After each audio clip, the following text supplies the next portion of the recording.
Hello students, आज के lecture में हम टारगेट कॉस्टिंग के ओरिजिन के बारे में और टारगेट कॉस्टिंग की प्रोसेस, एडवांटेज और लिमिटेशंस के बारे में डिस्कशन करेंगे।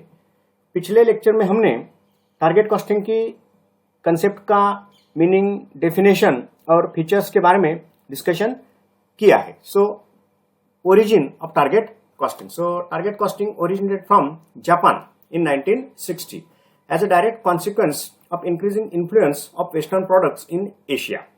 So जापान ने इस टारगेट कॉस्टिंग को पहले क्या किया है, इंट्रोड्यूस किया है। ये जापान ने ही इंट्रोड्यूस क्यों किया? सो जनरली जो एशियन मार्केट है, अपना मार्केट, जनरली हम एशियन मार्केट का एक क्या है, हिस्सा है। सो इस एशियन मार्केट में जो वेस्टर्न प्रोडक्ट्स है, यानी कि अमेरिकन या फिर यूरोपियन कंट्रीज के जो प्रोडक्ट्स है, उनका जो इन्फ्लुएंस है, यानी कि इस एशियन मार्केट को वेस्टर्न प्रोडक्ट ने क्या किया था, कैप्चर किया था। तो उस इन्फ्लुएंस को कम करने के लिए और अपने जो प्रोडक्ट है, यानी कि जापान के जो प्रोडक्ट है, उनको, यानी कि उनकी जो सेल है वो इंक्रीज करने के लिए जनरली इस कंसेप्ट को जापान से इस कंसेप्ट को जापान ने क्या किया है, इंट्रोड्यूस किया है। So western products were superior. So ये जो वेस्टर्न प्रोडक्ट है एशियन मार्केट में, एशियन मार्केट को इस प्रोडक्ट ने क्यों कैप्चर किया था? So western products are were superior in quality and reasonable in prices. So Japanese companies struggled hard due to shortage of resources for development of such products that could compete western products in quality, cost and productivity. So जो western product है Asian market को उन्होंने capture क्यों किया था? उनकी जो quality है और उनकी जो प्राइस है वो क्या थे, एक सुपीरियर क्वालिटी, सुपीरियर थी और रीजनेबल प्राइसेस थे। और जापान क्या कर रहा था, स्ट्रगल कर रहा था। किससे रिलेटेड ये स्ट्रगल था? Shortage of resources and development of such products that could compete western product. So western product को कम्पीट करने से रिलेटेड, कम्पीट करने वाले जो प्रोडक्ट है वो जापानीज कंपनीज प्रोड्यूस नहीं कर पा रही थी। ओके, सो उनकी जो क्वालिटी थी, उनकी जो कॉस्ट थी या फिर प्रोडक्टिविटी थी, सो वेस्टर्न प्रोडक्ट के कंपैरिजन में क्या थी, कम थी। या फिर ऑन दिस बेसिस, यानी कि क्वालिटी और कॉस्ट, प्रोडक्टिविटी के आधार पर Japanese companies in western companies के प्रोडक्ट को कम्पीट नहीं कर सकती थी। Okay, so they constitute teams for cross functional technicians to find out products that could compete in cost, quality and productivity. So Japanese companies ने क्या किया, एक क्रॉस फंक्शनल जो टेक्नीशियंस है, यानी कि बिजनेस में जो नंबर ऑफ फंक्शंस होते हैं, उन सभी फंक्शंस के जो टेक्नीशियंस है, उनकी एक टीम बनाई। उसको हम क्या कहते हैं, क्रॉस फंक्शनल टेक्नीशियंस की एक टीम बनाई कि जिसकी एक जिम्मेदारी थी। क्या जिम्मेदारी थी? That could in cost, quality and productivity. So उनको फाइंड आउट करना था। क्या फाइंड आउट करना था? कि अपने जो प्रोडक्ट है, यानी कि जापानीज कंपनी के जो प्रोडक्ट है, वो क्या कर सकते हैं, क्या कर सके, जो कंपटीशन है on the basis of cost, quality and productivity के आधार पर वेस्टर्न कंट्रीज के प्रोडक्ट को अपने प्रोडक्ट क्या कर सके, कॉम्पीट कर सके। इसको फाइंड आउट करने के लिए जापान ने क्या किया, एक क्रॉस फंक्शनल टेक्नीशियंस की एक टीम बनाई। This teams examine production process minutely. So इन्होंने, इस क्रॉस फंक्शनल टीम ने जो प्रोडक्शन प्रोसेस है उसको क्या किया, एग्जामाइन किया। Their aim was to increase the degree of integration between upstream and downstream activities of companies operation. So उन्होंने जो एक्टिविटीज है, अपस्ट्रीम एक्टिविटीज, डाउनस्ट्रीम एक्टिविटीज के बारे में उन्होंने क्या किया, एक ऑब्जर्वेशन किया। सो target costing originated out of this examination. So this examination के बाद, जो examination in detail production process का किया, उसके बाद ये टारगेट कॉस्टिंग की कंसेप्ट को उन्होंने क्या किया, इंट्रोड्यूस किया। Finally such design of products were found that could beat competitors product in cost, quality and productivity. और फाइनली जो प्रोडक्ट्स है कॉस्ट के बेसिस पर, क्वालिटी के बेसिस पर और प्रोडक्टिविटी के बेसिस पर वेस्टर्न कंट्रीज के प्रोडक्ट को कॉम्पीट करने लायक प्रोडक्ट बन सकते हैं। इस टारगेट कॉस्टिंग को इंट्रोड्यूस करके इसके बारे में एक क्या किया, एक डिजाइन हो गया, यानी कि टारगेट कॉस्टिंग की कंसेप्ट को ओरिजिनेट किया। एक सिंपल है, टारगेट कॉस्टिंग का हमने जब मीनिंग देखा तो टारगेट कॉस्टिंग में क्या सामने रखा जाता है, जो मार्केट की ऑलरेडी एस्टेब्लिश प्राइस है वो सामने रखकर एक प्रॉफिट को क्या किया जाता है, काउंट किया जाता है। एक जो एक्सपेक्टेड प्रॉफिट है वो एक्सपेक्टेड प्रॉफिट बिजनेस क्या करता है, फाइनल करता है, डिफाइन करता है, और बाद में ए एक्सपेक्टेड प्रॉफिट जो मार्केट की प्राइस है उससे क्या किया जाता है, कम किया जाता है। जो रिमेनिंग फिगर है उसको क्या कहते हैं, टारगेट कॉस्ट कहते हैं। सो उन्होंने जापानीज कंपनीज ने यही किया कि वेस्टर्न कंट्रीज की जो प्रोडक्ट है उसकी प्राइस और उसकी क्वालिटी को सामने रखा, और प्राइस को सामने रखकर इस प्राइस में इस क्वालिटी के प्रोडक्ट को क्या करना है, प्रोड्यूस करना है। तो प्रोडक्शन प्रोसेस को क्या किया, एग्जामिन किया, और उसके बाद ऑटोमेटिकली जो कॉस्ट मिली, यानी कि प्राइस को सामने रखा, वेस्टर्न कंट्रीज के प्रोडक्ट की कंपनीज का जो मुनाफा है, जो प्रॉफिट है उसको सामने रखा, और प्राइस से प्रॉफिट को कम किया, जो भी फिगर मिली उसको उन्होंने नाम क्या दिया, टारगेट कॉस्ट इनाम दिया। So they achieve this goal by using several tools from different discipline. So ये जो गोल है टारगेट कॉस्ट का, वो उन्होंने कैसे अचीव किया। So several tools from different discipline, जो नंबर ऑफ डिसिप्लिन है उनके जो नंबर ऑफ टूल्स है उसको यहाँ क्या किया, उन्होंने यूज किया जापानीज कंपनीज ने। इंजीनियरिंग के टूल्स है, production, marketing, design, management and cost accounting. इन ये जो डिसिप्लिन है उन डिसिप्लिन के जो टूल्स है उसको उन्होंने क्या किया, यूज किया, और ये कॉस्ट उन्होंने क्या की, अचीव की। So the tools used by them including the following. So कौन से टूल्स को इस टारगेट कॉस्ट को अचीव करने के लिए यूज किया गया, value analysis, value engineering, functional analysis, kaizen costing, life cycle costing, market analysis tools, manager accounting tools, production methods, etc. So these are the number of tools used by Japanese company to achieve the target cost. So ये target cost achieve करने के लिए ये जो tools है उन tools को इन companies ने क्या किया, यूज किया, और ये जो कॉस्ट है वो कॉस्ट को क्या किया, अचीव किया। सो प्राइस को सामने रखकर ये कॉस्ट क्या की गई है, डिटरमाइन की गई है। Okay, so target costing enable Japanese companies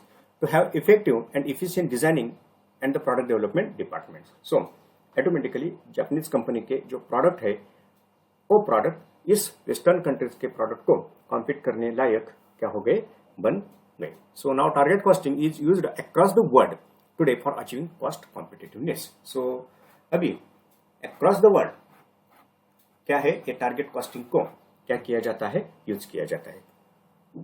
क्यों, अचीविंग कॉस्ट कॉम्पिटिटिवनेस, यानी कि जो कॉस्ट कॉम्पिटिटिवनेस है उसको अगर अचीव करना है तो ये टारगेट कॉस्टिंग को ही क्या करना पड़ता है, एक्सेप्ट करना पड़ता है। सो अब ये ध्यान में आता है कि जनरली जो कॉस्टिंग की मेथड्स, यानी कि जो कॉस्टिंग अभी मार्केट में इंप्लीमेंट होता है वो क्या है, ट्रेडिशनल कॉस्टिंग नहीं, ये क्या है, टारगेट कॉस्टिंग है। Okay, so in Japan target costing is widely practised in more than 80% of the companies in the assembly industries and more than 60% of companies in processing industry. So जो Japan में जो assembly industries है, इन assembly industries में 80% companies जो है वो target costing को क्या करती है, अप्लाई करती है, और जो प्रोसेसिंग इंडस्ट्रीज है, इन प्रोसेसिंग इंडस्ट्रीज के 60% जो इंडस्ट्रीज है या फिर कंपनीज है वो क्या करते हैं, टारगेट कॉस्टिंग को एक्सेप्ट करती है, अप्लाई करती है। तो अब हम कह सकते हैं कि जो टारगेट यानी कि जो जापान के प्रोडक्ट क्वालिटी के एंगल से अगर देखें और प्राइस के एंगल से अगर देखें तो वो क्या है, अफोर्डेबल है। क्यों अफोर्डेबल है? सो इन्होंने ये टारगेट कॉस्टिंग को क्या किया है, अप्लाई किया है। Okay, so here are given the names of few reputed companies that are using target costing as a mechanism for cost management. So ये कुछ कंपनीज है, बोइंग है, ईस्टर्न कोडेक्ट है, Honda, Daimler, Chrysler, Caterpillar, GE यानी कि General Electrics, GM, General Motors, Toyota, Nissan, Sony, Mitsubishi, Ford, Motorola etcetera. So ये कुछ world wide companies है कि जो टारगेट कॉस्टिंग को क्या करती है, अप्लाई करती है। सो इसके अब ऑब्जेक्टिव्स को देखेंगे। So objectives of target costing: to lower the cost of new products so that the required profit level can be ensured. So new product की कॉस्ट को लोअर करना और जो रिक्वायर्ड प्रॉफिट है वो क्या करना, इंश्योर करना, ये टारगेट कॉस्टिंग का ऑब्जेक्टिव है। So the new products meet the levels of quality, delivery timing and price required by the market. So जो डिलीवरी टाइमिंग है या फिर क्वालिटी की लेवल है या फिर जो प्राइस है मार्केट में जो एस्टेब्लिश हुई है, उसको इस टारगेट कॉस्टिंग से जो न्यू प्रोडक्ट हम मार्केट में इंट्रोड्यूस करने जा रहे हैं, वो क्या होता है, मार्केट की जो डिमांड है, मार्केट की जो रिक्वायरमेंट है, इसके बारे में, क्वालिटी के बारे में, डिलीवरी टाइमिंग के बारे में और प्राइस के बारे में, उसको ये न्यू प्रोडक्ट क्या करता है, मीट करता है। Okay, then to motivate all company employees to achieve the target profit during the new product development by making target costing a company-wide profit management activity. So, जो कंपनी के employees हैं उनको इस टारगेट कॉस्टिंग से क्या मिलता है, एक जो मोटिवेशन मिलता है। किससे रिलेटेड ये मोटिवेशन होता है? जो न्यू प्रोडक्ट हम डेवलप करने जा रहे हैं, उसका जो टारगेट प्रॉफिट है वो अचीव करने से रिलेटेड क्या मिलता है, एक मोटिवेशन मिलता है। यानी कि एक जो प्रॉफिट मैनेजमेंट की एक्टिविटी है, वो प्रॉफिट मैनेजमेंट की एक्टिविटी इस टारगेट कॉस्टिंग से क्या होती है, कंप्लीट होती है। कुछ मेन स्टेप्स जो है टारगेट कॉस्टिंग से, उसके बारे में डिस्कशन करेंगे। First, establishing the target price in the context of market needs and competition. So पहले हमें क्या करना है, टारगेट प्राइस को यहाँ एस्टेब्लिश करना है, taking into consideration the market needs and competition को सामने रखना है, मार्केट की नीड क्या है उसको सामने रखकर ये टारगेट प्राइस अपने प्रोडक्ट की क्या करनी है, फिक्स करनी है। Then establishing target profit margin. अब टारगेट प्राइस को फिक्स किया, अब टारगेट मार्जिन प्रॉफिट कितना होना चाहिए उसको क्या किया जाता है, एस्टेब्लिश या फिर फिक्स किया जाता है। Then determining the allowable cost that must be achieve, this cost should motivate all personal to achieve. So अब उसके बाद जो अलाउएबल कॉस्ट है, यानी कि कॉस्ट कितनी होनी चाहिए जिसको क्या करना है, अचीव करना है, वो क्या की जाती है, डिटरमाइन की जाती है। So this cost should motivate all personal to achieve. और ये कॉस्ट जो नंबर ऑफ पर्सनल है, यानी कि जो भी एम्प्लॉयज है, उनको इस कॉस्ट से क्या मिलना चाहिए, मोटिवेशन मिलना चाहिए। Okay, then calculating the probable cost of current products and process and finally. Okay, so जो प्रोबेबल कॉस्ट है करंट प्रोडक्ट की या फिर प्रोसेस की, उसको क्या किया जाता है, कैलकुलेट किया जाता है और फाइनल किया जाता है। Then establishing the target amount by which current cost must be reduced. और जो टारगेट कॉस्ट है, यानी कि टारगेट अमाउंट जो है, यानी कि टारगेट कॉस्ट है, उसको क्या किया जाता है, फिक्स किया जाता है, एस्टेब्लिश किया जाता है। और जो करंट कॉस्ट है उससे उसका क्या किया जाता है, कंपैरिजन किया जाता है। जनरली जो भी कॉस्ट अभी प्रोडक्ट की आ रही है must be reduced. So comparison करके एक करंट कॉस्ट क्या की जाती है, रिड्यूस की जाती है according to target amount of cost.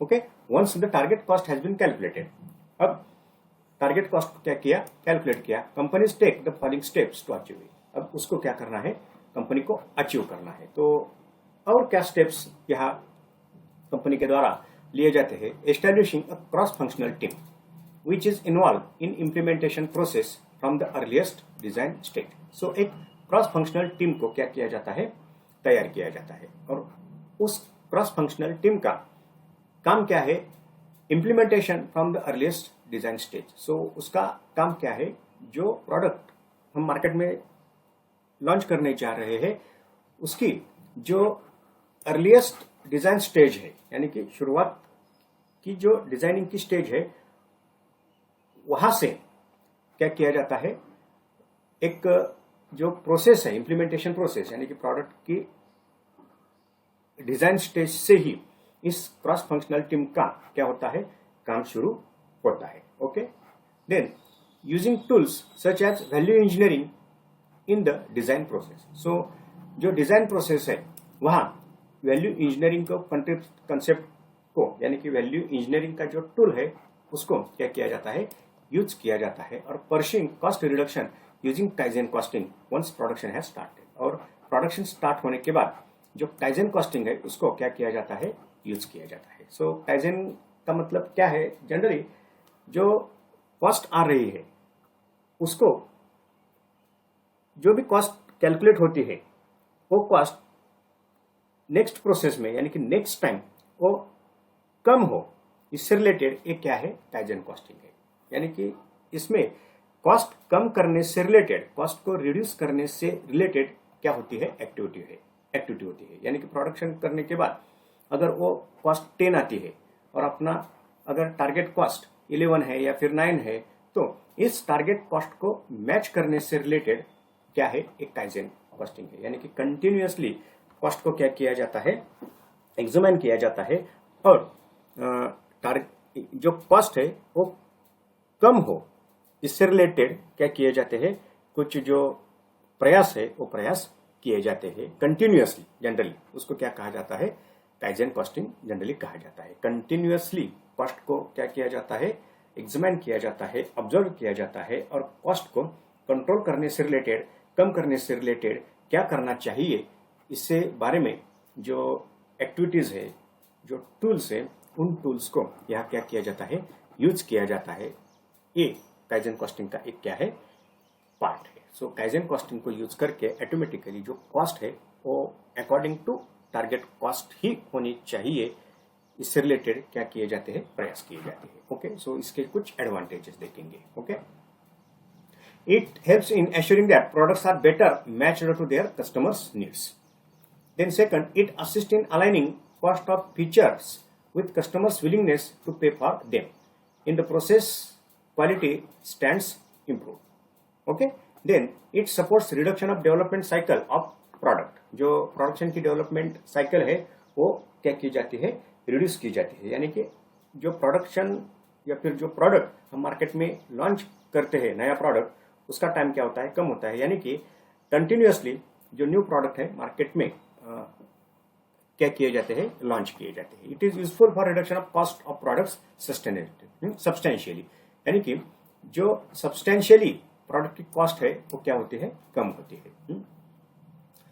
It inculcates better team spirit among all internal organisations associated with conceiving, marketing, planning, developing, manufacturing, selling and distribution of a product. So एक जो team spirit है internal organisation में, किससे related, इस marketing, planning, development से related, manufacturing, selling and distribution से related एक जो ऑर्गेनाइजेशन होती है, उसका जो टीम स्पिरिट है ऑटोमेटिकली क्या होता है, इनकलकेट होता है, बढ़ता है। Okay, it helps in engaging customers and suppliers to design the right product and to more effectively integrate the entire supply chain. So जो एंटायर सप्लाई चेन है, यानी कि प्रोडक्ट को कस्टमर के हाथ में प्रेजेंट करना और उससे रिलेटेड जो इनबाउंड एक्टिविटीज है, जो रॉ मटेरियल वगैरह लगता है, एक जो सप्लाई चेन है वो क्या होती है, इफेक्टिव सप्लाई चेन यह क्या होती है, इंप्लीमेंट होती है automatically. It adds value to the production process by eliminating non value added activities, paving the way to pass on the benefit of decrease cost to customer. Automatic क्या होता है, इस टारगेट कॉस्टिंग से जो non value added activities है automatic उसको क्या किया जाता है, एलिमिनेट किया जाता है। ऑटोमेटिक अगर ये एक्टिविटीज कम होती है, नॉन वैल्यू एक्टिविटीज, तो उसका जो बेनिफिट है, ऑटोमेटिक एक्सपेंसेस कम होगा, कॉस्ट कम होगी और उसका जो बेनिफिट है, डिक्रीज कॉस्ट का बेनिफिट ऑटोमेटिकली कंज्यूमर को मिलता है। यानी कि प्राइस ऑटोमेटिकली क्या होती है, कम होती है। ओके, सो इसके कुछ लिमिटेशंस देखेंगे। It takes more time than usual to achieve the design that meets all market considerations pertaining to cost and allows a price that acceptable in the market. The iterative process of finding target cost is more time consuming. So एक target cost को calculate करना, उसको define करना, उसको establish करना क्या है, एक time consuming process है और उसको achieve करना ये भी एक आसान काम नहीं। Since team of cross-functional technicians is working together, it may have behavioral issues because of different working background. In traditional methods, only design department supposed to finalize the design. So, और एक limitation इसकी क्या है, एक यहाँ target costing में cross functional technician की team की जाती है। ऑटोमेटिक नंबर ऑफ डिपार्टमेंट्स के, number of technicians, number of expertise की यह टीम होती है। ऑटोमेटिक जो बिहेवियरल इश्यूज है यहाँ क्या होते हैं, क्रिएट होते हैं। क्यों, नंबर ऑफ बैकग्राउंड के हर एक डिपार्टमेंट का यहाँ क्या होगा, एक लीडर होगा, हर एक डिपार्टमेंट का एक क्या होगा, रिप्रेजेंटेटिव होगा और उनके एंगल से ही वो यहाँ क्या करेगा, काम करेगा। तो ऑटोमेटिकली हर एक का वर्किंग बैकग्राउंड क्या होता है, डिफरेंट होता है। मार्केटिंग से रिलेटेड अगर पर्सन है तो उसका वर्किंग बैकग्राउंड डिफरेंट है, डिजाइन से रिलेटेड है उसका वर्किंग अलग होता है। सो हर एक ऑर्गेनाइजेशन का, हर एक टीम का यहाँ क्या होता है, टेक्नीशियन होता है, एक्सपर्टीज होता है और उसकी एक क्रॉस फंक्शनल टीम होती है। तो ऑटोमेटिकली एक जो बिहेवियरल इश्यूज है वो यहाँ क्रिएट होते हैं। और ट्रेडिशनल मेथड जो है कॉस्टिंग की, इसमें क्या है, खाली डिजाइन डिपार्टमेंट क्या करता है, इसकी डिजाइन और कॉस्ट को फाइनलाइज करता है। Too much cost consciousness may hamper smooth functioning between the department. So अगर टू मच कॉस्ट कॉन्शियसनेस, हर वक्त कॉस्ट पर ही ध्यान दिया जाता है, तो ऑटोमेटिकली जो नंबर ऑफ डिपार्टमेंट्स के फंक्शनिंग है वो क्या होते हैं, हैम्पर होते हैं, डिस्टर्ब होते हैं। लोग क्या है कि हर वक्त कॉस्ट को ही यहाँ क्या किया जाता है, देखा जाता है। तो एक जो प्रेशर है हर एक डिपार्टमेंट के एम्प्लॉयज पर, जो प्रेशर है वो बढ़ता है। सो जो स्मूथ फंक्शनिंग है वो पॉसिबल नहीं हो सकता। So target costing is relatively difficult to apply in service industries due to purity of information and high level of specialist. So service industries में इस टारगेट कॉस्टिंग को अप्लाई करना पॉसिबल नहीं। ये क्या है, एक डिफिकल्ट टास्क हो सकता है। तो एक कुछ लिमिटेशन इस टारगेट कॉस्टिंग की है। ओके, अब हम टारगेट प्राइस यानी कि टारगेट कॉस्ट और कॉस्ट प्लस प्राइसिंग उसके बारे में कंपैरिजन करेंगे। ओके, सो देखो comparison, competitors prices are considered for setting price. So target pricing में क्या किया जाता है, जो कॉम्पिटिटर की प्राइस है उसको कंसिडर किया जाता है प्राइस सेटिंग करने के लिए। या कॉस्ट प्लस प्राइसिंग में a certain amount of profit is added to cost to arrive at price. और कॉस्ट प्लस प्राइसिंग में क्या किया जाता है, जो कॉस्ट है उसको एक एक्सपेक्टेड प्रॉफिट जो है उसमें क्या किया जाता है, ऐड किया जाता है और प्राइस को कैलकुलेट किया जाता है। इसमें पहले प्राइस को सामने रखा जाता है टारगेट कॉस्टिंग में और उससे प्राइस को सेट किया जाता है। और यहाँ कॉस्ट को कैलकुलेट किया जाता है, बाद में प्रॉफिट को ऐड किया जाता है और प्राइस को क्या किया जाता है, सेट किया जाता है। Okay, price determines cost of product. यहाँ जो प्राइस है ये प्राइस प्रोडक्ट की कॉस्ट को क्या करता है, डिटरमाइन करता है। या cost determines price of product. और कॉस्ट प्लस प्राइसिंग में कॉस्ट प्रोडक्ट की प्राइस को क्या करता है, डिटरमाइन करता है। Design is primary focus for reducing cost. So target costing में जो डिजाइन है इस पर प्राइमरी फोकस होता है। रिड्यूसिंग कॉस्ट, कॉस्ट को रिड्यूस करने के लिए प्रोडक्ट का जो डिजाइन है उस पर क्या किया जाता है, फोकस किया जाता है।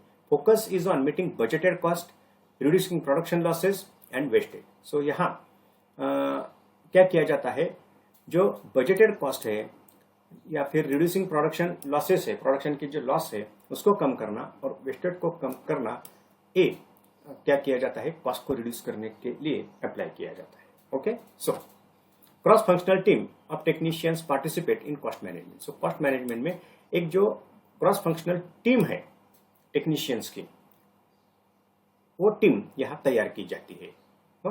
कॉस्ट मैनेजमेंट में ये टेक्नीशियंस क्या होते हैं, पार्टिसिपेट होते हैं। यहाँ cost and management accountants work out cost of products and suggest cost reduction. और यहाँ जो कॉस्ट प्लस प्राइसिंग है उसमें जो कॉस्ट एंड मैनेजमेंट अकाउंटेंट्स है वो क्या करते हैं, वर्कआउट करते हैं। वो यहाँ क्या होते हैं, पार्टिसिपेट होते हैं cost of products and suggest cost reduction. So production की कॉस्ट कितनी होनी चाहिए, कितनी होती है, या फिर जो सजेस्टेड कॉस्ट है, हम सजेशंस जो है कॉस्ट रिडक्शन से रिलेटेड एक कॉस्ट एंड मैनेजमेंट अकाउंटेंट्स देते हैं। यहाँ कॉस्ट फंक्शन टीम होगी टारगेट कॉस्ट में और यहाँ कॉस्ट एंड मैनेजमेंट अकाउंटेंट्स होंगे। कॉस्ट को रिड्यूस करने के रिलेटेड, जो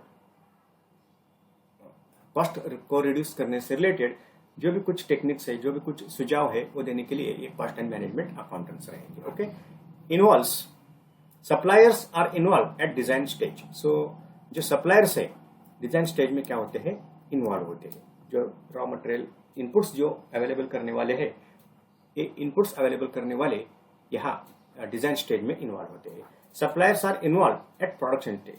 और प्रोडक्शन स्टेज में यहाँ क्या होते हैं, सप्लायर्स इन्वॉल्व होते हैं। यानी कि आफ्टर कंप्लीशन ऑफ डिजाइन जो प्रोडक्शन प्रोसेस चालू होती है वहां सप्लायर्स इन्वॉल्व होते हैं। और यहाँ सप्लायर बिफोर प्रोडक्शन जो डिजाइन की स्टेज है उस स्टेज में सप्लायर को क्या किया जाता है, यहाँ ऐड किया जाता है, कंसिडर किया जाता है। यानी कि सप्लायर अगर तैयार है, जो भी कुछ मार्केट में हम प्रोडक्ट लॉन्च करने जा रहे हैं उससे रिलेटेड जो मटेरियल है, इनपुट्स है, वो देने के लिए सप्लायर तैयार है या नहीं, ये जानने के लिए यहाँ सप्लायर को इन्वॉल्व किया जाता है। यहाँ सप्लायर को कंसिडर ही नहीं किया जाता। After completion of design, production process के वक्त ही सप्लायर को यहाँ क्या किया जाता है, कंसिडर किया जाता है।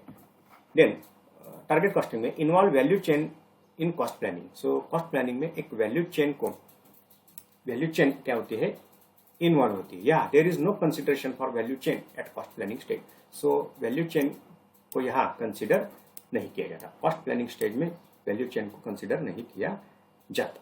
तो ये कुछ पॉइंट्स है कि जिससे हम टारगेट प्राइसिंग और कॉस्ट प्लस प्राइसिंग को क्या कर सकते हैं, कंपेयर कर सकते हैं। तो ये क्या है, टारगेट कॉस्टिंग की कंसेप्ट है। तो सिंपल है, पहले मार्केट की जो एस्टेब्लिश प्राइस है उसको हम सामने रखेंगे, अपना प्रॉफिट सामने रखेंगे, और on the basis of this हम कॉस्ट को क्या करेंगे, एस्टेब्लिश करेंगे। और जो कॉस्ट एस्टेब्लिश हुई है उसको क्या कहते हैं, टारगेट कॉस्ट कहते हैं, और उसको ही क्या किया जाता है, अचीव किया जाता है। तो ऑटोमेटिकली जो प्राइस रहती है वो ऑलरेडी जो एस्टेब्लिश प्राइस है मार्केट में वही प्रोडक्ट की रहती है, और जो एस्टिमेटेड प्रॉफिट है वो भी बिजनेस को क्या होता है, अचीव होता है। और जनरली जो पॉपुलर कंपनीज है वर्ल्ड वाइड, ये कंपनीज इस टारगेट कॉस्टिंग को ही क्या करती है, फॉलो करती है।